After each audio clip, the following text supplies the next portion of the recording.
Bismillahirrahmanirrahim. Assalamualaikum warahmatullahi wabarakatuh. Alhamdulillah ahmaduhu wa nastaghfiruhu wa na'udzu bika min syururi anfusina wa may yudlilhu fala hadiyalah wa may yudlilhu fala hadiyalah. Pada kesempatan hari ini saya Kartubi,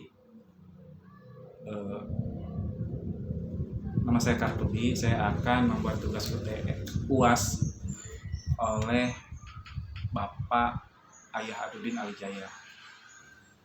Di mana di sini saya akan membahas masalah UAS nikah, mahar sama nafkah, yang insya Allah saya bersama dengan Ustadz Bapak Dirto Susanto sebagai Ketua DKM Masjid Hidayat Al-Falah akan mengupas tuntas dengan tema yang tadi. Baik, tidak panjang lebar, kepada Bapak Ustadz Dirto Susanto dengan segala hormat kami persilakan untuk memberikan materinya.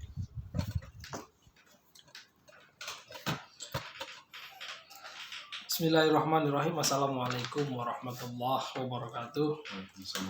Alhamdulillahilladzi hadana lihadza wa ma kunna linahtadiya laula an hadanallah. Asyhadu an la ilaha illallah wa asyhadu anna Muhammadan abduhu wa rasuluhu la nabiyya ba'dah. Allahumma shalli ala sayidina Muhammad wa ala ali sayidina Muhammad. Sebelumnya perkenalkan, saya Dirto Susanto. Saya Ketua DKM Masjid Jami Hidayatul Falah. Di sini ada rekan saya, Saudara Kartubi. Karena ini merupakan tugas ujian akhir semesternya dan kita akan berdiskusi tentang nikah, kemudian mahar dan juga nafkah. Sebelumnya, karena ini sistemnya adalah diskusi dan wawancara, jadi saya tidak akan banyak menjelaskan, tetapi saya ingin mendapatkan pertanyaan, sehingga pertanyaan itu nanti akan saya jelaskan dan saya jawab. Begitu, silakan Pak Kartubi. Ya, terima kasih Pak Ustadz Dirto Susanto. Jadi begini Pak, kalau seandainya kita mengacu pada judul masalah nikah, mahar sama nafkah, ini saya ada pertanyaan banyak sekali bahkan, tapi saya rangkum saja menjadi satu-satu Pak dalam 3 judul ini. Yang pertama itu yaitu masalah nikah. Pertanyaannya, boleh tidak berbeda agama menikah Pak? Itu untuk nikah. Satu-satu atau semuanya Pak? Nanti Bapak jawab aja ya. Satu-satu aja dulu ya Pak ya. Ya mungkin yang pertama itu, silakan kepada Bapak Ustadz Dirto Susanto untuk menjawabnya. Baik, pertanyaan yang pertama terkait dengan nikah. Saudara Kartubi menanyakan apakah boleh seseorang menikah dengan beda agama. Kalau kita membuka Al-Quran surat Al-Baqarah ayat 221, berikut ayatnya saya bacakan. A'udzubillahi minasyaitonirrajim. Bismillahirrahmanirrahim. Wala tunkihul musyrikati hatta yu'min wala amatun mu'minatun khairum min musyrikati walau a'jabatskum wala tunkihul musyrikina hatta yu'minu wala abdun mu'minun khairum min musyriki walau a'jabakum. Ulaika yad'una ila nar wallahu yad'u ilal jannati wal maghfirati bi'idnih wa yubayyinu ayatihi lin-nasi la'allahum yatadzakkarun.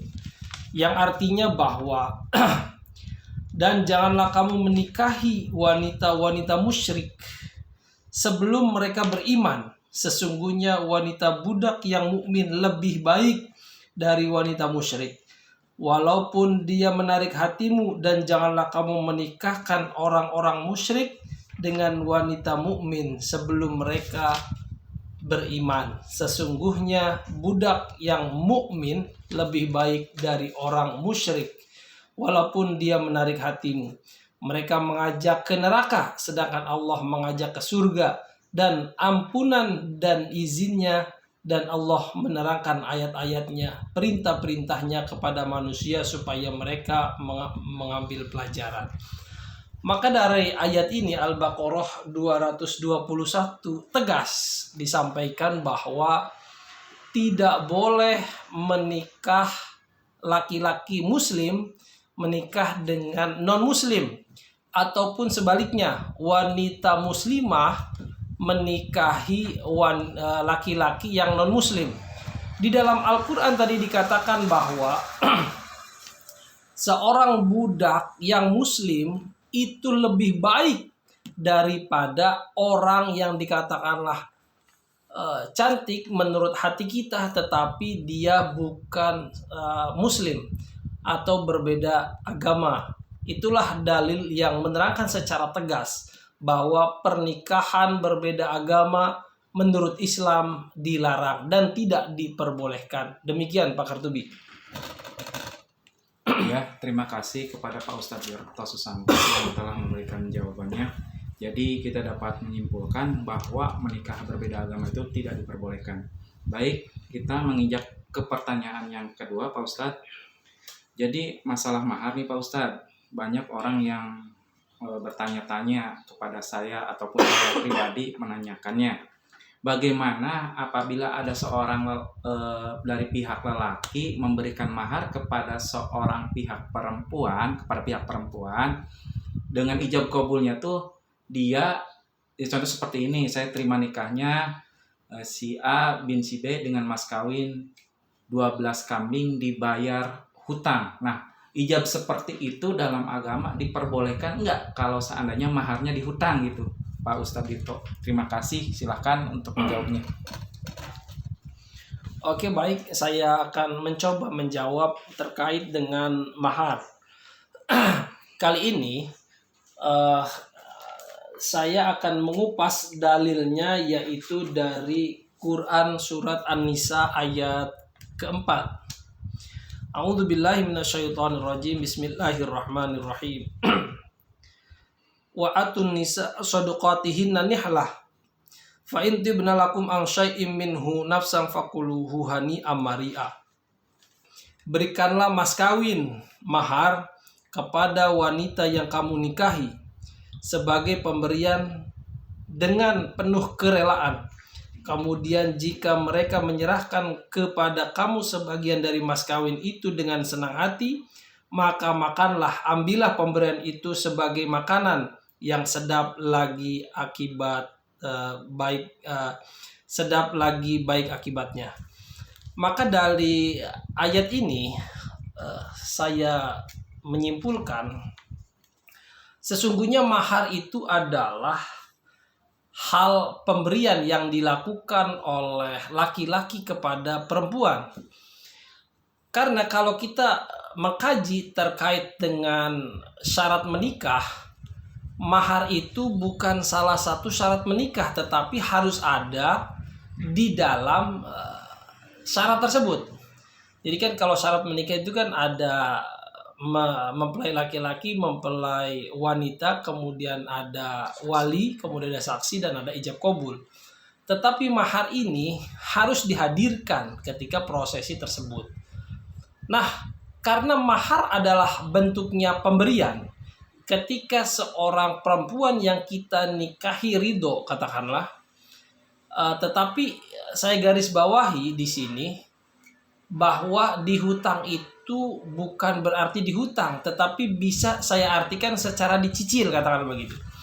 Karena banyak di lapangan terjadi itu, ada yang menggunakan nafkah maharnya adalah saya nikahkan kamu dengan membaca surat Al-Ikhlas sebanyak 1000 kali.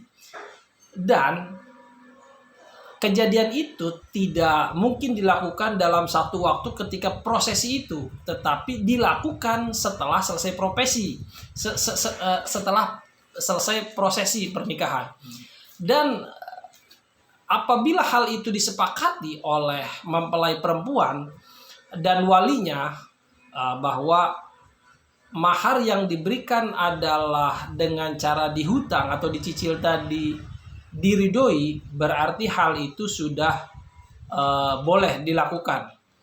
Tanda kutip bahwa boleh dilakukan apabila pihak mempelai wanita atau keluarga daripada wanita, katakanlah wali, itu merestui dan menyetujui tentang mahar yang dibayarkan secara dihutang atau dicicil. Jadi dalilnya dari Quran surat An-Nisa ayat keempat. Demikian Pak Kartubi.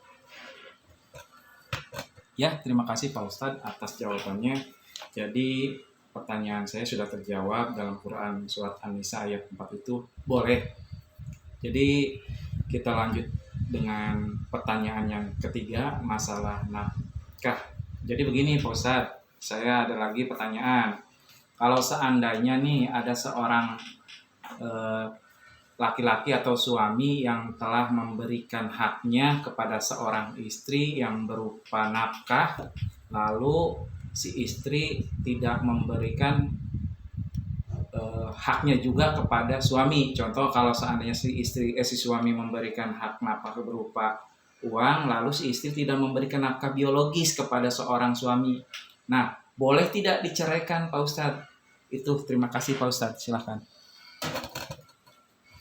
Baik, pertanyaan yang ketiga ini adalah tentang bagaimana apabila seorang suami sudah memberikan nafkah lahir kepada istri, tetapi istri tidak memberikan nafkah batin kepada suami. Oke, baik.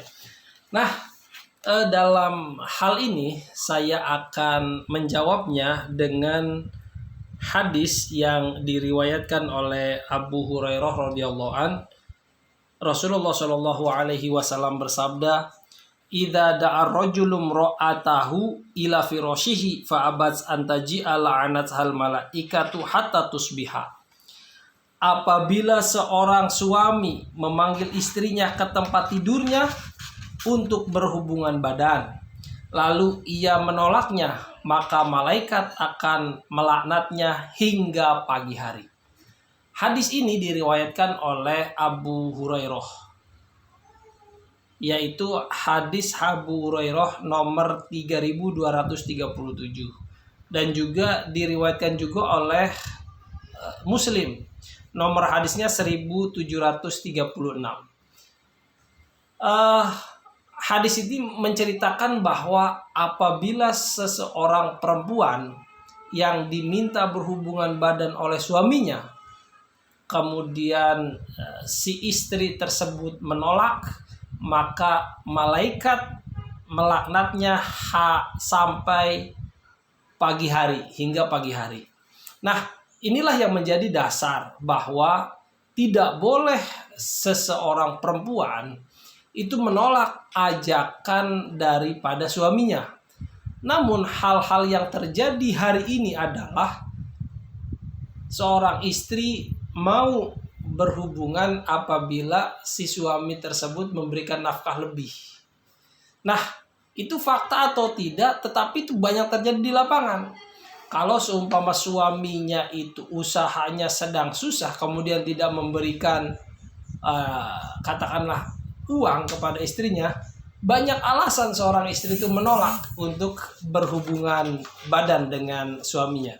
Kemudian saya kutip di hadis yang kedua, "Walladzi nafsi biyadihi ma min rajulin yad'u imra'atahu ila firashiha fa aba 'alaihi illa kana alladzi fis sama'i sakhiton 'alaiha hatta yarda anha."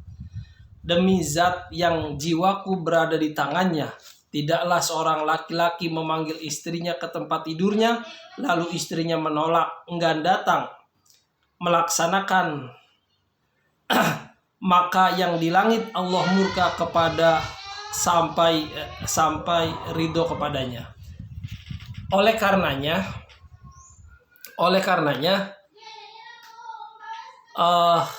seorang istri ini boleh diceraikan oleh suaminya. Karena apa? Karena memang di situ ada, kalau dalam agama itu ada namanya nusyus. Nusyus itu perbuatan durhaka yang dilakukan istri terhadap suaminya. Jika seseorang sudah melakukan ikatan pernikahan, maka apa yang dipinta oleh suaminya itu harus dituruti dalam tanda kutip hal-hal yang baik. Tetapi apabila suaminya menginginkan hal-hal yang buruk yang memang itu bertentangan dengan agama, maka seorang istri boleh menolaknya. Jadi dengan dua hadis tadi, kaitannya dengan nusyus, sekali lagi, istri yang menolak ajakan suami untuk berhubungan badan itu tidak boleh dan dilaknat.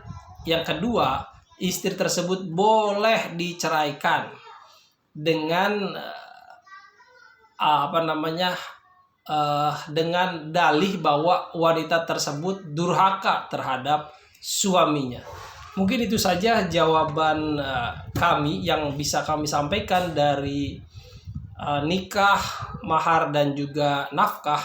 Semoga ini menjadi pelajaran untuk kita semuanya dan semoga bisa mengambil kebaikan-kebaikan yang saya sampaikan pada sore hari ini dan menjadikan ilmu yang bermanfaat untuk kita semuanya. Terima kasih. Baik, terima kasih kepada Pak Ustadz Dirto Susanto yang telah memberikan jawabannya atas tugas UAS yang diberikan oleh Bapak Ayah Adudin Alijaya. Mudah-mudahan tugas ini bermanfaat bagi kita untuk semuanya. Terima kasih. Dengan diakhiri, saya Kartubi dengan Pak Ustadz Dirto Susanto. Dengan diakhiri, Assalamualaikum warahmatullahi wabarakatuh.